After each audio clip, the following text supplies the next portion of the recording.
The regions of sprint car racing always fascinate me. Of course, this week we're all talking Pennsylvania. Everything is all twisted up in Pennsylvania. We understand that. Ohio, Midwest, love the breakdown that Austin McCarroll gave us on Tuesday of the Midwest with Knoxville and Huset's and Jackson and all the other shows.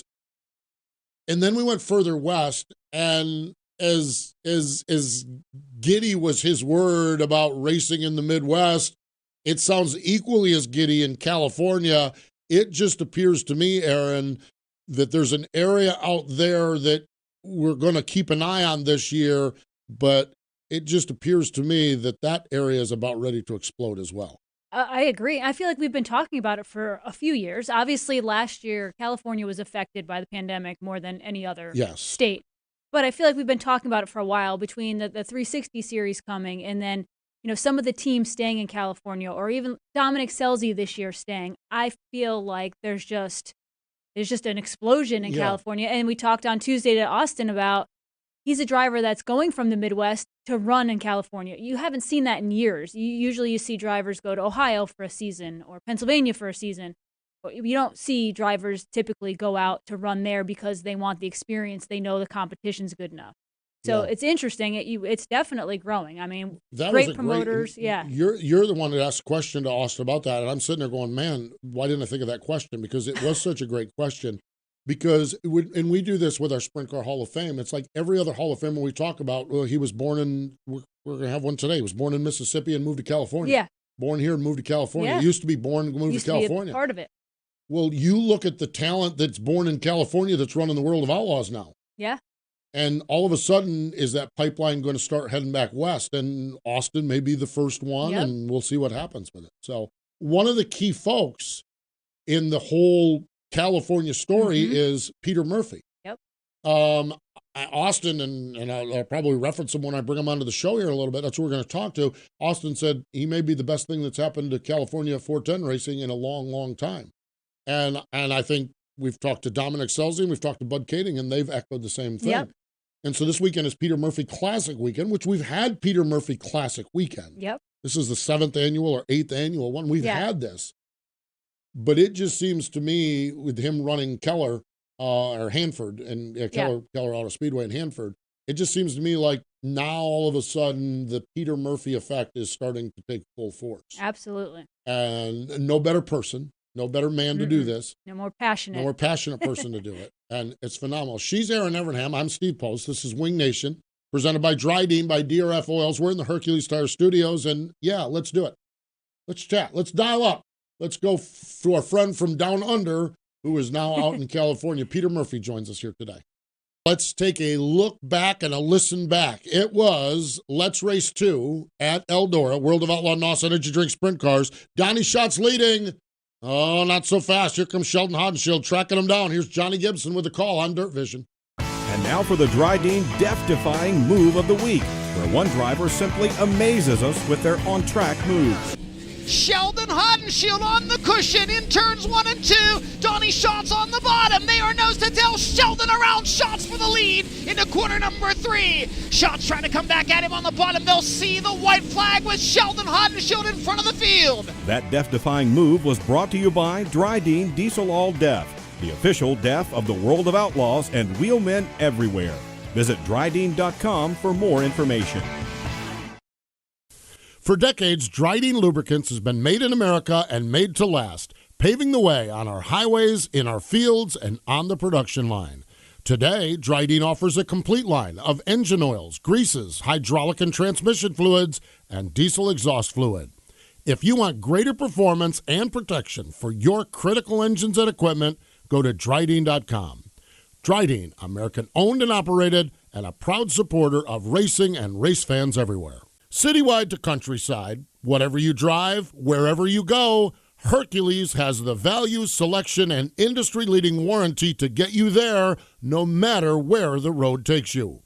Go to HerculesTires.com. There you can find the nearest authorized Hercules retail location to you. Plus, you can use the tire tracker to find out which Hercules tire fits your vehicle the best. That's HerculesTires.com. Hercules Tires, ride on our strength. Wing Nation, presented by Dryden, by DRF Racing Oils. We're in the Hercules Tire Studios, and we're going to the Sage Fruit Hotline. Joining us is a man who earlier this week was described by Austin McCarl as quite possibly the best thing that's happened to California sprint car racing in a long, long time. Peter Murphy joins us on the program. Hello, Peter. Welcome back to Wing Nation. Yeah, how you going, mate? We are fantastic. Big weekend coming up. How's it looking? How are things looking out there for the Peter Murphy Classic weekend?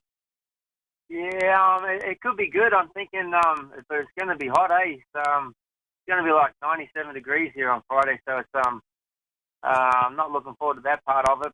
But then the next day at Tulare it should be like in the 80s, so that'll be not a bad deal. But I think all in all it should be very interesting. I'd say. And Peter, you've put your heart into Hanford to Keller Auto Speedway.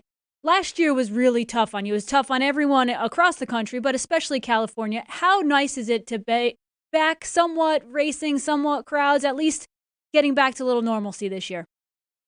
Well, to be honest, like you just nailed everything right there. But my knowledge of what it should be like, I don't have it. So we had 2 shows and then they shut us down. So everything that we do from this year so far is taking I feel like Neil Armstrong walking on the moon. It's just another step forward, and I got to try and figure my stuff out as I'm going, if you know what I mean. So this weekend we can sell beer and we can have way more fans. So I'm hoping I'm smart enough to keep up and make it right for the increasing capacity of everything that's going on. Peter, your story is so amazing, and we've had you on before to talk about your story with the crash in 2013, and then your passion for the sport and the Peter Murphy Classic. But the decision to take over Hanford, followed by the worldwide pandemic, I just can't imagine what the first half of last year was like with all the excitement, all the energy, and then the letdown. What was that like as you were walking through that a year ago? As we've talked about it before, like it's hard to because I am somewhat passionate about what we do, and everything that I try and do is to try and create atmosphere. And for last year you couldn't have fans, so it was very hard to create the atmosphere and do anything with it. So it was just a hard deal. But people say, oh, you bought it at the wrong time, you did this at the wrong time. But when is the right time? You just got to have it, roll your sleeves up and have a go, and basically it is what it is. You can't stop what's coming, so you just got to take it for what it is, and you got to run as hard as you can, and hopefully everything I do. Also, I look down the road. I don't look for right now anyway. We're working for down the road, and so this is just a little, what do you want to call it? It's a little hole in the track that we've got to get around it right now, and then. If we make it through this, I think we'll be somewhat successful. I think we were successful last year in the fact that we paid all our bills. So, that's not a bad thing. Peter, aside from the fans and the difficulty of last year, the competition level in California is really strong. We talked to Austin McCarl about it on Tuesday. Between Dominic Scelzi staying and you've got Bud Kading and you got Casey coming out this weekend, Austin McCarl running. The strength is just gotten, I would say it's more competitive, but it's deeper. There's a field of a lot of good cars now, isn't there? Yeah, no, there is. And you can throw in the Vicentos, the DJ Nettos, there's just an enormous amount of people here that are good, and that's just the best word for them. They are good. And then the fact that we've got so many 14-year-olds and 15-year-olds that they are unbelievably good. You would think that they're their first time in a sprint car, and their knowledge and their craftsmanship, their hand-eye coordination is just amazing. So I don't think our sport's going to struggle for what we have coming in the future. Even California, there's some cool cats and fast cats come out of here. So we just got to keep giving them good racetracks where we can keep nurturing them along so they can want to go out there and race against the rest of the world. Peter Murphy joining us here on the program. Peter, You talk about the young talent. You also mentioned that you're looking down the road. We've had Bud Kading on. We've had Austin McCarl. We've had Dominic Scelzi on. And they have talked about the vision of 410 racing in California. Yeah, 2021, but 2022, 2025. What is your vision of sprint car racing, particularly 410 racing in the state of California, 1, 2, 3 years down the road? It's like it's just it's a hope you hope you can get it to where you want it to be, but you have to go backwards to see what's gone wrong, I believe, and try and fix what's been done in the past. But the biggest thing that I see and this is only my opinion, is there's no base for, if we're talking about 410 racing, there's no base for them. So I'm trying to put on more 410 races at my track that aren't King of the West, but just to give people opportunities to run them and get stronger with them. So when King of the West does roll into town, that we've got more cars and more competitive competition, to make it a better race all around. So and none of our 410 races are going to go against any if Outlaws are in town, like in the state, or even the KWS is running somewhere in the state. I won't never go against them, because that would defeat the purpose. Peter, when you started the King of Thunder series that I think that you're referring to, you've got about 6 races on Friday nights.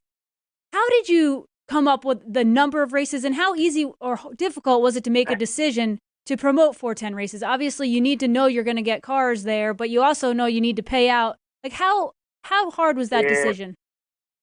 It wasn't hard, because I'm an idiot, so I just think this is what we're going to do. So I don't never look at the consequences so much, I guess, and I never, I never have a plan B. I just think this is what we're going to try and accomplish, and this is, what I set it out to be. So obviously, though, the 410s, you do have to give them somewhat of a decent purse, and because they are worth that much money, and it's just, yourself how much it costs to run one of these cars. So they need to be rewarded in some way to, just more so than what we've been doing. But there used to be at least, Friday nights where 410s would run up at Chico, but they don't do that no more. Even further up on the West Coast, up in Washington, there used to be a 410 country up there too, but it's struggling on this side of the country, to be honest. So we just got to keep, putting races on, and obviously, my races, pays $11,000 to win. We have the Tom Talton at my racetrack, and it pays $21,000 to win. So, we have an outlaw show coming. So we're just trying to. You got to keep them relevant, basically, don't you? And just in the mix, and people. You want to keep people wanting to be there. So just got to make it right. Mm-hmm. Yeah, it's a step-by-step process. One of the what ifs, and we were talking with Austin this week, and I got thinking, what if California could keep some of its young talent? You talked about, you want to get these kids, these 14-year-old kids, so they can go race against the world. But when you think about, you look at the World of Outlaws, there is a lot of California-based talent running with the World of Outlaws, and that is a good thing. But how important is it to have a guy like DJ Netto and Dominic Scelzi to stay at home, and of course Bud Kading and that sort of thing? How important is it to try to keep some of those guys out there in your state as well? I think you have to try and keep them there. But, I'll start again. Realistically, you want them to be as good as they can be, and you want them to be here and dominate here. You throw in Justin Sanders right now is very strong in 360s around this part of the country too. But you want him to succeed and move on to something to where he could get out there. But the whole thing is, we hope they'll come back, because money is here, hopefully for them to try and earn a living. But, if they could get on the Outlaws or the All-Stars or, anything out that way, it becomes their profession. So it's a little bit harder for them to make a profession here in California, so I don't think it's something that you want to try and stop them from going. You need them to go. So everyone understands, we have some pretty talented people come from here. And, you look at Pennsylvania and they are so strong just in their sheer numbers. Obviously they're good as well, but the sheer numbers. And so why do they have so many sprint cars and 410s in that part of the world? why is that? What's your explanation? Is just because they race so much? I would only think that that's the thing. So we got to. It's not just my track. We've got to try and create more stuff for these people to do, and then hopefully we can only copy what Pennsylvania's done. Well, I think you're certainly on the right track, or at least headed in the right direction. Peter, your passion for sprint car racing has always been really strong. I remember when you were driving and got to spend time with you in Australia. But I read an article recently where you talked about how humbled you were, how many people supported and reached out to you when you were hurt. And what you do now, or at least with the Peter Murphy Classic, is a lot to give back to the sport. Talk a little bit about that, what it was like. I mean, obviously recovery was not easy for you, but the amount of fans and track owners and team owners and drivers that supported you through that. Yeah, the biggest thing was I didn't know about it obviously until a long time. There's still and I might never get this back. There's still 8-9 weeks that I have no memory of, but it's what I was told about it. And then when I came basically out of my shell to actually talk to people to realize what people had done or how it affected people and but just people's generosity. But the thing that we are, and you two as well, we're involved in such a great family sport. Like you might not like this guy tonight because he might have chopped you off or you might have chopped him off, but as a whole we're a huge family, and when someone hurts, everyone does what they can to stop that from happening. So I was very fortunate from everyone, and when I'm just talking about people in this country, I'm talking Australia and New Zealand. That the what everyone did for me was just absolutely amazing. But the NARC Benevolent Fund, they helped us survive with giving us money to live basically. So that's my big goal is to keep giving back money to them. Obviously, I don't need it myself. But there's still, there's so many people racing, so many young kids racing, and crew members and things, whatever.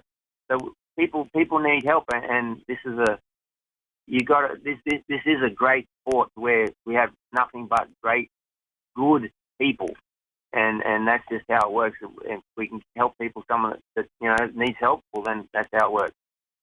The Peter Murphy Classic is this weekend, and it historically had been a big Saturday night race at Tulare. Of course, a lot has changed since 2019 when you had your last one, with you running Hanford now, operating Hanford now. Of course, the year off with the pandemic. The decision now to turn this into a 2-night, 2-track event. Just kind of walk us to how you got to this point.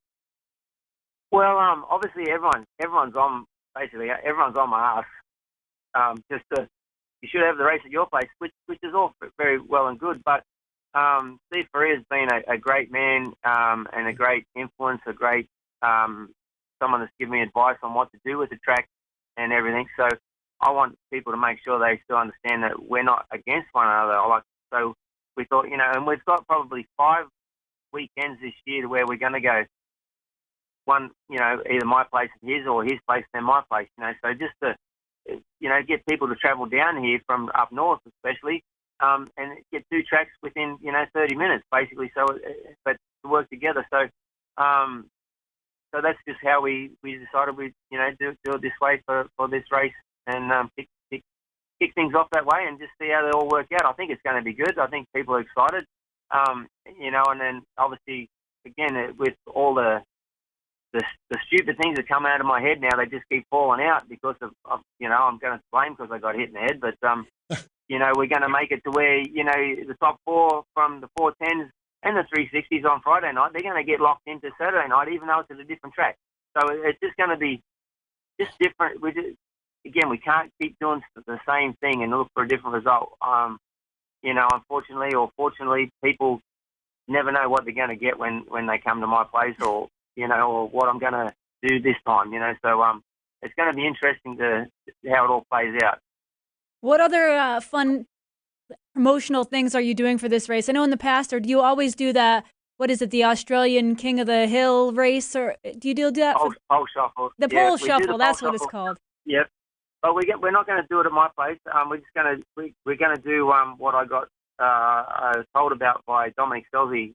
A friend of his told him about a revenge draw. So we'll have a dash at my place, but we'll have the revenge draw instead of just picking a spot. So if you were highest point scorer, and you get to pick first, and if you pull a 1, you don't get to keep it. You have to give it. No matter what you pull out, you've got to give it to someone else. So they call it a revenge draw. So if you pick an 8 and you got Dominic beside you, and you say, I don't want to give him. Like I don't want. I'm going to give him the 8. So that's it. He's done. He can't. There's nowhere else he can go. He's going to start out of 8, but he could get a 7 and give it to you, or maybe comes to him and there's only number 1 left and you get number 1. So it's just just something different again. And then tomorrow, back onto the Saturday night, we'll go into the pole shuffles again at Tulare. Just keeping it different. Everything that we do is different. 410s aren't going to qualify the first night. They're going to have, like we do in Australia and New Zealand, where you draw for positions in your heat, and then if you start out of 1 in this round, then next go round you're going to have 2 heats. You'll start out of 10 in the next one.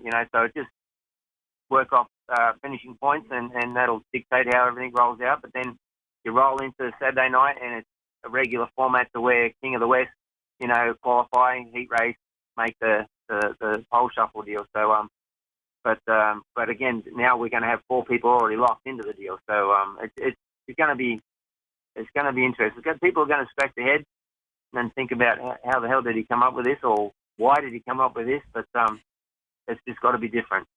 You've already explained. We're going to race for $11,000, so we're going to do something different. Yeah. Well, you've explained it perfectly well. Dominic Selzy gave me an idea. If you're taking advice from Dominic Selzy, that explains it totally. Finally, one of the things we found that Erin asked Austin about was Austin coming to California to race King of the West NARC Tour. Casey Kane is coming out to run your race. As we continue to talk about it, how important is it to have people from other part of the countries come out and support you guys overall? And then just for Casey to come out and race with you this weekend, that's got to mean a lot to you as well, Peter. Yeah, no, it's huge having both them cats come out here. But Casey, I've known him since he was a little fella, and I know his parents pretty well, and but see his progression in his career, and he's going to come back here. It's only going to it's going to be huge to have him here. So that's really good. To have more people coming, obviously we get rid of this pandemic deal. We'd have Australians here, we'd have some New Zealand people here, which is what I want.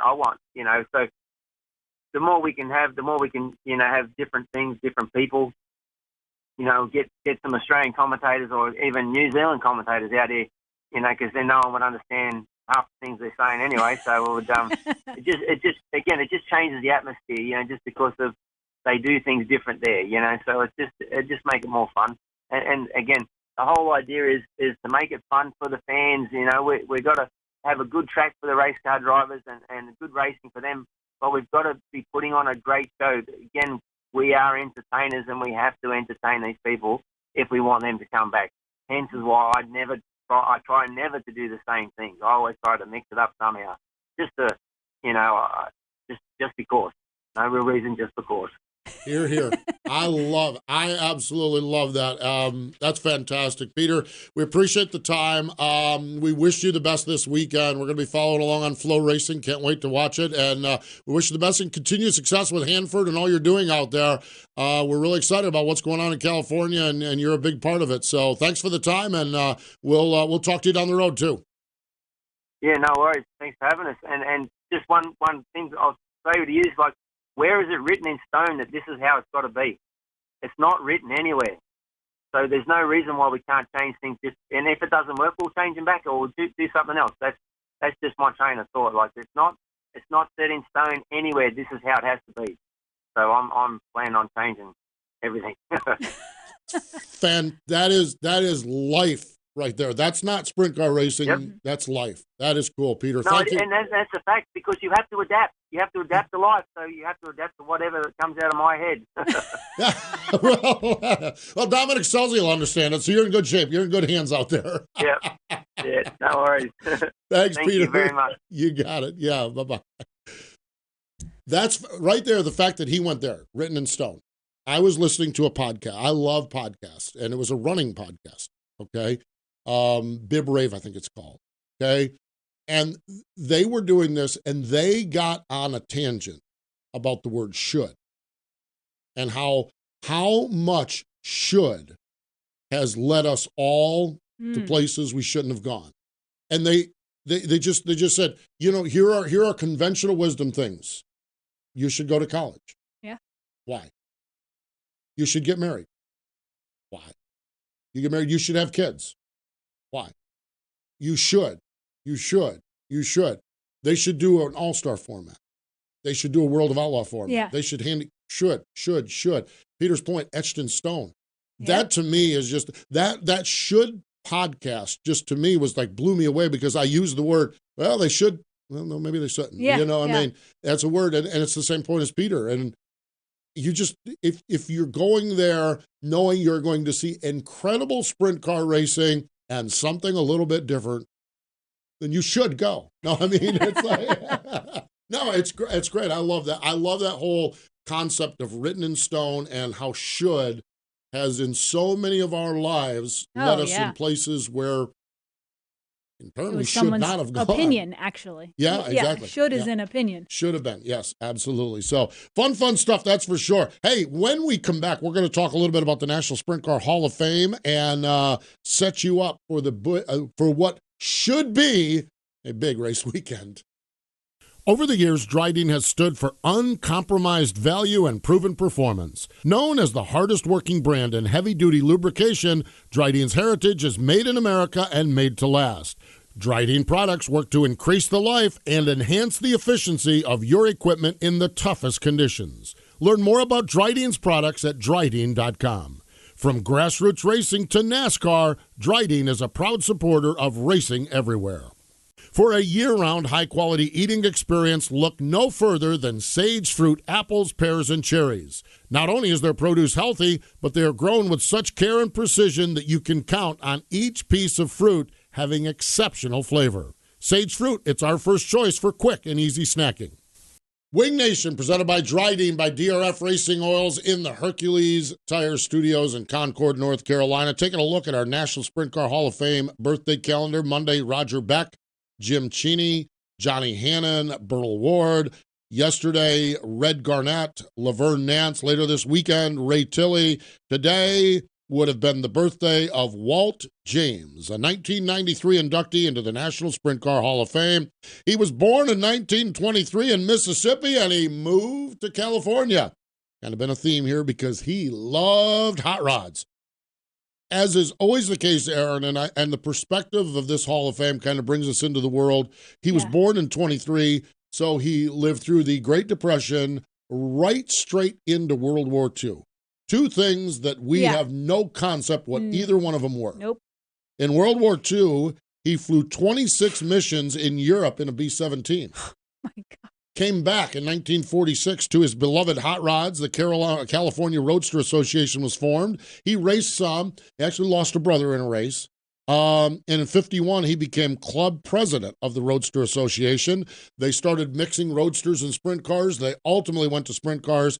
California Racing Association it became. And they thrived under the 21 years that Walt James was president. So a great California promoter, kind of appropriate. We're talking to a great California promoter the same day we talked to Peter Murphy. Passed away in 2009, but forever enshrined in the National Sprint Car Hall of Fame and Museum, a 1993 inductee. You and I are getting closer and closer to our respective trips to Knoxville. Yes, we're both going to be there in August. You have a trip in June. I have a trip in July.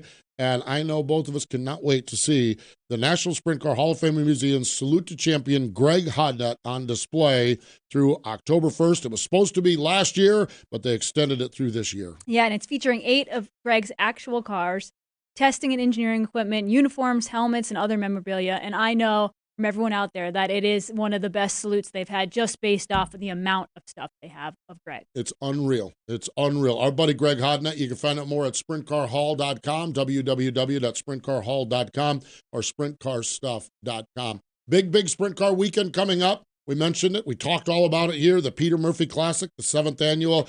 Friday night at Hanford, King of Thunder 410s, Sprint Car Challenge Tour 360s. Saturday, Tulare, $11,000 to win. NARC, King of the West Fujitsu 410 Sprint Cars. There's 360s, there's 305s. Casey Kane's going to be there. DJ Nettles leading the points. Former winners of this race, 2014, it was Jonathan Allard. 2015, it was Aaron Reitzel. Kyle Hurst won in 16. It was Bud Kading in 17, Shane Golobic in 18th, and Rico won it in 2019. And they're also raising money, as Peter talked about, for the NARC Benevolent Fund.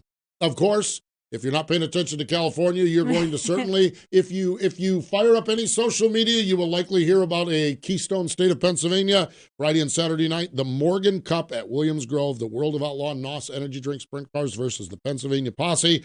Lucas Oil ASCS National Tour, they're a little close to us here, Bulls Gap, Tennessee.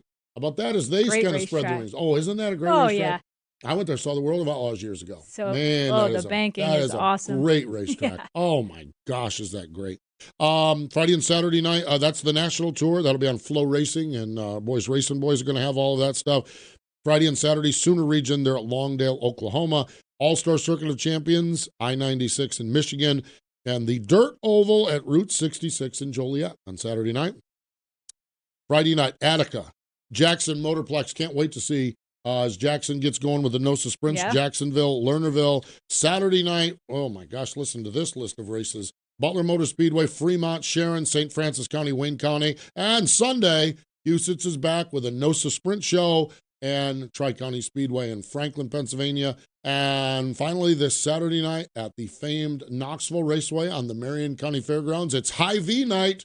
Gosh, I love the High V. Don't you love the High V? I do love the High V. The High V just a lot of golf cart trips to the High V. The High V means you're in Knoxville. Yeah. It just does. 410s, 360 Pro Spins. Plus, I love what Kendra does with this. The Junior Fan Club, their big party. Me too. So all the kids are going to be happy. All us big kids are going to be happy, too, with this sprint car weekend. Oh. Man, I'm telling you what, it's going to be awesome. Mm-hmm. It is going to be awesome. I won't even know. I'm going to Dover. And I just literally, the whole casino, I might burn down their internet with all of the Dirt Vision and Flow Racing I'm going to consume. Yeah, well, I'm headed to a horse show. Kate is competing weekend. Where's that at? It's in somewhere Tryon Equestrian Center. It's west of here, about an hour and a half. Yeah, it's a beautiful facility. So she's a whole new world for me. Whole new world. Yeah. Yeah. 1 horsepower. 1 horsepower. Pony power, actually. Yeah. You're going to go up and get anyone's face if things don't go right for Kate? I mean, I have to. I mean, wouldn't that be awesome? I hope someone's rolling tape. Oh, gosh. I hope someone's rolling tape on that. I'm going to try to behave my pageant momish. So yeah, it's not necessarily pageant mom, but it's horse show mom. Yeah, something very new. There you go. Sounds like fun. Sounds like a great weekend. Yeah, but I'll be finding some Dirt Vision at night. Oh, I know you'll do that. I know you'll do that. It'll be great. That's for sure. Hey, folks, get out and support your local racetrack. Yes. I mean, just go support your local racetrack. If you're blessed to be in sprint car country, go support your local sprint car track. We went this past Saturday night. I'm from Florence, South Carolina. Okay? Oh, I saw the gang. Yeah, how about that? Mike Bagley, Dave Moody, Jeff Striegel, Alex Hayden, myself. That's our MRN crew. Those of you sprint car fans, we also do a little NASCAR around here. The voice of NASCAR, by the way. We went to Florence Motor Speedway, an asphalt track. It was like 10 minutes from the hotel. We had a ball. I mean, we had a blast. I feel bad for the people around you. The guy next. Oh, this is great because this may shock you, Erin, but when the MRN crew goes somewhere, we can be a little loud. Shock, exactly.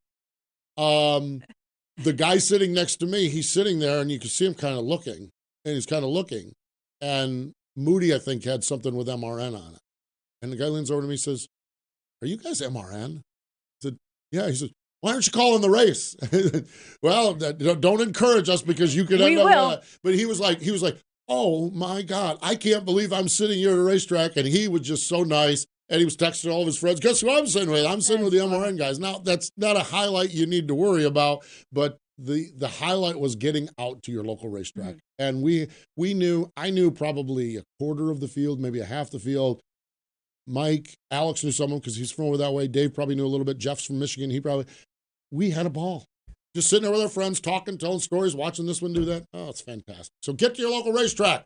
And if you're in California, Hanford on Friday night, to Larry on Saturday nights, where you need to be. Thanks to Peter Murphy for joining us here on our Wing Nation podcast. More important, though, than all of that, thank you for joining us here this week.